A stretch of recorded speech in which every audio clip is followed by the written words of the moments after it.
जीवन के समय, पुण्य के समय सौभाग्य से कभी कभी मिलते हैं। उन समयों को अगर हम अपने जीवन में सार्थक करते हैं तो वो समय हमें और आगे बढ़कर हमें पुण्य की प्राप्ति में कारण बनता है। इतना ही विचार करके रखना, जो समय का सदुपयोग करता है समय भी उसका साथ देता है, और जो समय को समझ में नहीं आता है, जो समय को नहीं समझ पाता है, वो आगे चलकर हर समय उसका समय साथ छोड़ देता है। हमारे पास जो टाइम है, जो समय है, जो हमारे पास बहुत महत्वपूर्ण जो योग हमारा चल रहा है, इसको सार्थक करने का प्रयास करो, क्योंकि ये जो समय आने वाला है कल आएगा कि नहीं आएगा मालूम नहीं। आज आप स्वस्थ हैं, आज आप मस्त हैं, आज आपके पास धर्म है, आज आपके पास सब कुछ है, तो इसका कैसे हम अच्छे कार्यों में उपयोग कर सकें, सद कार्यों में लगाने का प्रयास कर सकें। हमारे पास शरीर अच्छा मिला है तो उसको अच्छे व्रतों में, तपस्या में, उपवास में, जो भी शरीर से अच्छे कार्य कर सकते हैं उसमें हमें उसको लगाना चाहिए। हमारे पास मन अच्छा मिला है तो हमें मन को अच्छे विचारधाराओं में लगाना चाहिए, सकारात्मक सोच में लगाना चाहिए, हमेशा पॉजिटिव धारणाओं के साथ अपने मन को व्यतीत करना चाहिए, व्यवस्थित करना चाहिए। अगर हमारे पास धन अच्छा मिला है तो उस धन को भी कितना अच्छे काम में लग सकता है उतने पर हमें सोचना चाहिए।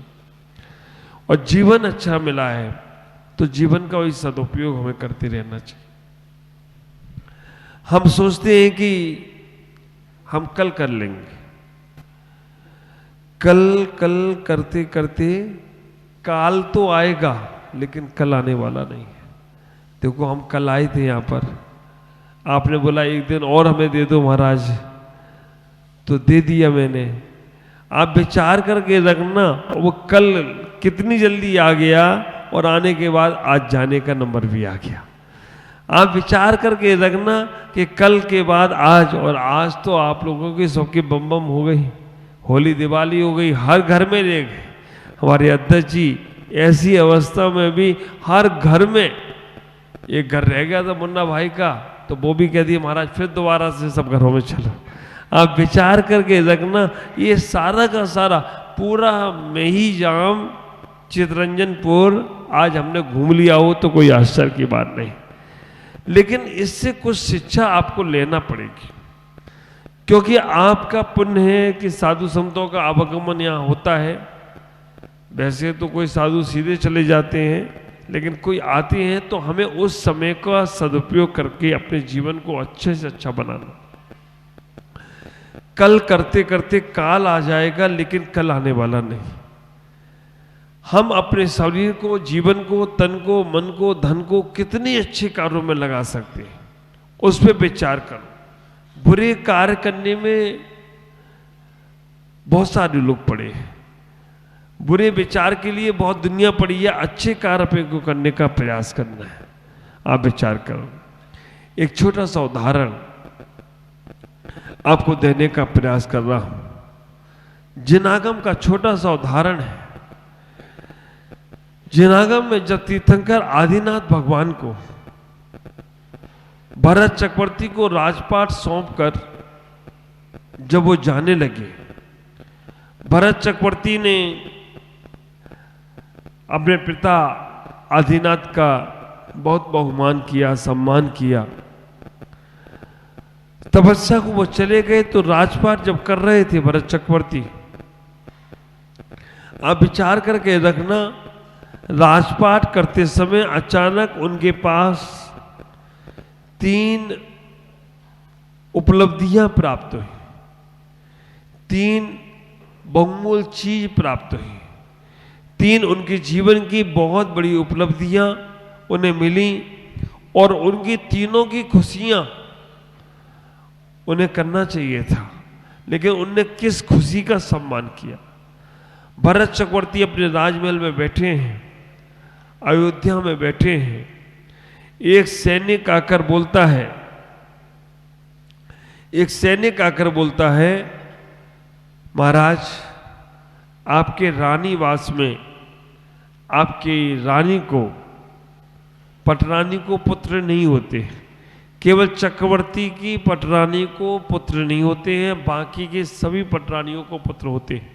कल मुझसे मेरे दर्शन भैया ने क्वेश्चन कर लिया था कि सभी पटरानी को पुत्र नहीं होते क्या? नहीं, केवल चक्रवर्ती की पटरानी बांझ होती है, क्योंकि उससे बड़ा घमंड होता है कि मैं 96,000 के ऊपर मैं अकेली राज करती हूँ, और जो 96,000 के ऊपर अकेली राज करती है तो फिर उसको पुत्र नहीं होते। इतना अहंकार उसको होता है कि वो हीरे को अपने उंगली से चूर कर देती है। जब उनके रानीवास में पुत्र हुआ, अन्य रानियों का खबर आई भरत चक्रवर्ती के पास, तो भरत चक्रवर्ती ने कहा ठीक है, सैनिक का कोई सम्मान नहीं किया। दूसरा सैनिक आया और दूसरे सैनिक ने आकर कहा कि महाराज आपके आयुधशाला में चक्र रत्न की प्राप्ति हुई, मतलब आपके शस्त्रगृह में जहां पर शस्त्र रहते हैं वहां पर चक्र रत्न प्राप्त हुआ है, चक्र रत्न प्रकट हुआ है। अब ख्याल करके रखना, सारे शस्त्र एक तरफ और चक्र रत्न एक तरफ। चक्र रत्न की जब बात चली तो उन्होंने उसका भी कोई सम्मान नहीं किया, ठीक है। तीसरे नंबर पर एक सैनिक आया, बोला भगवान आपके पिता तीर्थंकर आदिनाथ को केवल ज्ञान की प्राप्ति हुई है। आप विचार करके रखना, पहले सैनिक ने आकर सूचना दी कि आपके रानीवास में रानी को पुत्र प्राप्त हुआ, आप पिता बन गए। दूसरे सैनिक ने आकर संदेश दिया कि आपके आयुधशाला में चक्र रत्न की प्राप्ति हुई, आप चक्रवर्ती बन गए। तीसरे सैनिक ने आकर कहा कि आपके पिता केवल तीर्थंकर आदिनाथ को केवल ज्ञान की प्राप्ति हुई और वो केवल ज्ञानी हो गए। वो केवल ज्ञानी हुए, इससे भरत चक्रवर्ती को कुछ भी नहीं मिला। लेकिन भरत चक्रवर्ती ने खड़े होकर 7 कदम आगे चलकर तीर्थंकर आदिनाथ को प्रणाम किया और अपने गले में जो 9 नग का हार था उस सैनिक को देकर उसका सम्मान किया। सभी सभासदों ने कहा कि ये तो बड़ी जाति है, जिन्होंने आपको पिता होने का संदेश दिया आपने उसका कोई सम्मान नहीं किया, जिसने आपको चक्रवर्ती बनने का संदेश दिया उसका सम्मान नहीं किया, आदिनाथ को केवल ज्ञान हुआ, आप उनका सम्मान कर रहे हो। भरत चक्रवर्ती छायक संवेदृष्टि थे, तद्भव मोक्षगामी जीव थे, और आपको पढ़ा ही होगा, सुना ही होगा कि आदिनाथ को 1000 साल लगे केवल ज्ञान प्राप्त करने में, भगवान बाहुबली को 12 महीने लगे केवल ज्ञान प्राप्त करने में, और भरत चक्रवर्ती को कितना समय लगा? अंतर मुहूर्त में उन्हें केवल ज्ञान हो गया। तीर्थंकर को 1000 साल, बाहुबली को 12 महीने 1 साल, और भरत चक्रवर्ती को अंतर मुहूर्त। क्या तैयारी थी उनकी! आप विचार करके रखना, कहीं ऐसे ही नहीं कह दिया गया भरत चक्रवर्ती को, भरत चक्रवर्ती घर में बैरागी, भरत चक्रवर्ती घर में बैरागी ऐसे नहीं कह दिया गया। जिसके पास 18 करोड़ हाथी, 18 करोड़ घोड़े, आप विचार करके रखना 365 रसोइये, 96,000 रानियां, 14 रत्न, सारा का सारा वैभव, वो बैरागी हो सकता है? आप विचार करो, आप लोगों के पास कितने हाथी हैं? मीजाम वालों के पास, चिंतरंजन वालों के पास हाथी हैं? नहीं है। घोड़े नहीं है, गधा भी नहीं। आप विचार करके ना हाथी है, ना घोड़े है, ना गधे है, कुछ भी नहीं। हाँ? अच्छा, रेल इंजन है, रेल इंजन है, सही बात है। चितरंजन के ही नाम आएगा, रेल इंजन यही बनते हैं। अब वो रेल इंजन भी तो देखो, हमारे पास जब अंकुर भाई वहाँ के ऑफिसर्स आए तो उन्होंने बताया उसके अंदर इतना पावर रहता कि 100 घरों को लाइट दे दी जाए, इतना पावर उसके अंदर रहता है, पूरा पूरा बता रहे थे वो। तो आपके पास चक्रवर्ती के वैभव के अनुसार से कुछ भी नहीं, और 365 रसोइये, अपने मन में ये आता होगा कि 365 रसोइये है, एक दिन में एक रसोइया भोजन बनाता होगा, बाकी 364 सोते होंगे। 365 रसोइये रोज एक साथ भोजन बनाते हैं। कितना बड़ा किचन होगा, तुम्हारा जितना बड़ा मंदिर नहीं है उससे 10 गुना बड़ा तो किचन होगा, जिसमें 365 रसोइये रोज चक्रवर्ती का भोजन बनाने का प्रयास करते हैं। और आप विचार करके रखना कैसे वो 96,000 रानियां कैसे। और अभी तो हम लोग पढ़ रहे प्रवचन सार, उसमें आया कि अगर कोई रानी बुजुर्ग हो जाती है, वृद्ध हो जाती है, वो दीक्षा ले लेती है, रानीवास में ही वहाँ पर अलग से जिनाले में रहती है, उतनी रानियां और तैयार होकर आ जाती है। 96,000 में कभी कमी नहीं पड़ती है। आप विचार करना, तुम लोगों के पास कितनी रानियां हैं? 96,000, 96, 6, एक है महाराज, वो भी बस चल ही रहा है काम। आप विचार करके रखना, ये कोई महाराज संभाल ले तो बहुत बड़ी बात है। फिर भी बैरागी नहीं हो पा रहे, क्योंकि हम सब लोग उसमें इतने संलग्न हो गए हैं, इतने आसक्त हो गए हैं, और होना ही पड़ता है। क्योंकि जब दिल मिलता है ना, देखो दिमाग से अगर किसी से मिलोगे तो कभी भी उतर जाओगे, दिल से अगर मिलोगे ना तो आप कभी भी जीवन में उतरोगे नहीं, उसके दिल में हमेशा बैठे रहोगे। और मैं आप सबसे कहना चाहूँगा कि पति पत्नी का संबंध एक वो संबंध है जहाँ शिकायतें नहीं होती हैं, जहाँ समर्पण होता है। और जहाँ से शिकायतें शुरू हो जाए ना, समझ लेना वहाँ सौदाबाजी होगी। तो मेरा काम करो, मैं तुम्हारा काम करूँगी, तो मेरी बात मानो, मैं तुम्हारी बात मानूंगी। ये सौदाबाजी नहीं है। प्रेम में सौदाबाजी नहीं होती है, प्रेम में समर्पण होता है। और आपको मालूम है ना, कबीर का वो उदाहरण, कबीर ने पत्नी को आवाज दी कि भाई दिन के 12 बजे लालटेन लेके आ जाओ, जला के लाना। कबीर की पत्नी 12 बजे लालटेन लेके चली गई, कुछ नहीं बोला उसने। मैं जो मेहमान आया था पूछने के लिए कि घर में परिवार में शांति कैसे रहेगी, उसने कहा कि आपने बताया नहीं। उसने कि मैंने बता तो दिया, समझ में नहीं आया। ठीक है, पत्नी को आवाज दी कि मेहमान आया है, इसके लिए दूध लेकर आओ। दूध आया तो कबीर ने कहा दूध पी लो, फिर उसके बाद बताता हूं। दूध में नमक, 2 गिलास दूध, एक कबीर ने पिया और एक उसने पिया। कबीर तो पूरा गड़गड़ चढ़ा गई, उसने थोड़ा मुंह में रखा, थू थू किया। उसने कहा ये भी पागल है और उसकी पत्नी भी पागल है। दिन की 12 बजे लालटेन लेकर आती है और दूध में नमक डाल के लाती है, और ये भी देखो कि पी गए दूध नमक वाला। उसने पूछा आप बता रहे हो तो बता दो कि मेरे घर में शांति कैसे रहेगी।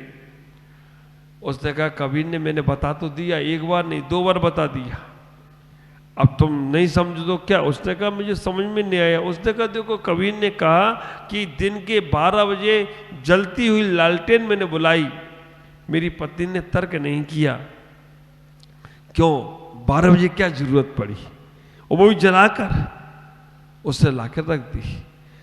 मेरी पत्नी 2 गिलास दूध लेकर आई और हमें मालूम है उस दूध में नमक पड़ा है, लेकिन मैंने उससे कहा नहीं कि दूध में नमक क्यों डाल दिया। जो लेके आ गई मैंने स्वीकार कर लिया, तब घर में शांति होती है। मेरी बात पे विश्वास ना हो तो आज प्रैक्टिकल करके देख लेना, आज दूध में नमक मिला के पिलाना है इनको, शांति होती है क्रांति होती है मालूम पड़ जाएगी। आप विचार करके रखना, वो 96,000। अभी जब हम भरतेश्वर वैभव पढ़ रहे थे तो भरतेश्वर वैभव में उसके भरत चक्रवर्ती की पत्नी का नाम था कुसुमा। कुसुमा, सभी लोग कुसुमा जी करके सम्मान करते उसका। और भोजन करने के लिए बैठेंगे तो भरत चक्रवर्ती के साथ सारी रानियां मुख्य रानियां 8, 16, 32 ऐसे होती हैं। तो वो भोजन जो भरत चक्रवर्ती करते हैं, उनकी थाली का भोजन थोड़ा लेकर वो सब थाली में रखती है, तब वो शुरू, क्योंकि जब तक पति भोजन नहीं कर ले तब तक पत्नी कैसे भोजन करेगी। पहले की यही परंपरा थी, पहले पति को भोजन कराना, फिर अब क्या होता है, श्रीमती जी सीरियल देख रही हैं, पति आ गया है, पत्नी सीरियस हो गई, सीरियल नहीं निकलना चाहिए, पति खाता हो तो खाए, नहीं खाता हो तो रखा है भोजन। ख्याल करो, आपसे भी कह रहा हूं, आपके पास भी कभी सारगा आता है, व्यापार बिजनेस का बहुत समय चल रहा है, शादी ब्याहों के बहुत निमंत्रण हैं, और उसी समय महाराज गांव में आ रहे हैं, अब किसका सम्मान करोगे? महाराज भी आ रहे हैं और शादी भी उसी समय है और व्यापार भी उसी समय चलना है, तो आप कहां जाओगे पहले? अरे महाराज, अम्मा, आप विचार करना, बिजनेसमैन कहेगा महाराज तो आते ही जाते रहते हैं, लेकिन अभी सारगा खत्म हो गया तो फिर हमें कहां से मिलेगा, और शादी में नहीं गए तो हमारे बच्चे की शादी में कौन आएगा? ख्याल करो, हमें उस वक्त अपने मन को टटोलना है कि मेरा मन क्या कहता है। कल देखो, शादी के लिए गिरडी गई बारात, लेकिन उनने इतना पुण्य तो कर लिया कि बरस रोक कर सबने पूरे दर्शन किए, उसके बाद गई। ये पुण्य आत्मा जीवों का ही होता कि पहले गुरु, बाद में हम सब करेंगे।